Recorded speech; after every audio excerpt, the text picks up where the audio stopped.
Morning বন্ধুরা, রান্না বান্না হচ্ছে। বর গেছে বাজারে, আমি তো এবার স্নান করতে যাবো। আমার মেয়ে বড্ড ডিস্টার্বিং পার্সন, লেডি। একটু দেখাবো না, বলছে, আমাকে দেখাবে না। তোমার একটা শর্ট সার্কিট করছে, চার্জারটা ইউজ করো না। হ্যাঁ, কি করছে? কারেন্ট দিল ফেলতে। তো কি করবো, কোথায় চার্জ ফেলে দেবো? দাও চার্জারটাও খারাপ হয়ে গেছে। হ্যাঁ, ফেলে দেবো কেন? এ কি আশ্চর্য কথা, ফেলে দেবো? জাস্ট থ্রো ইট। মর্নিং, সকালবেলা উঠে রুটি করেছি, এখন আলু ভাজছি। তোমাদের সাথে রোজই কুকিং ব্লগ শেয়ার করি নর্মাল রান্নায়।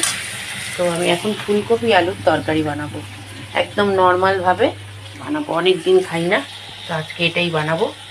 তো চলো দেখতে থাকো। নুন আর হলুদ দিয়ে ফুলকপিটা একটু ভাপিয়ে নিচ্ছি। আর এখানে বেগুন ভাজা করতে দিয়েছি। আলু ভাজা হয়ে গেছে, এখন বেগুন ভাজা করব।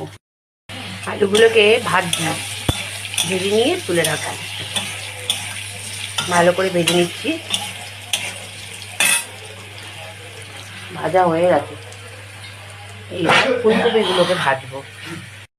আমি এখন রান্না করব ফুলকপি ঝোল। এই যে তেজপাতা ফোড়ন দিয়ে দিচ্ছি, জিরে ফোড়ন দেবো, আর একটু দারচিনি ফোড়ন দেবো। ভেজে নিয়েছি ভালো করে। এইবার মশলাটা দেবো। কোথায় দেবো? ছিল তুলে এখানেই রাখো।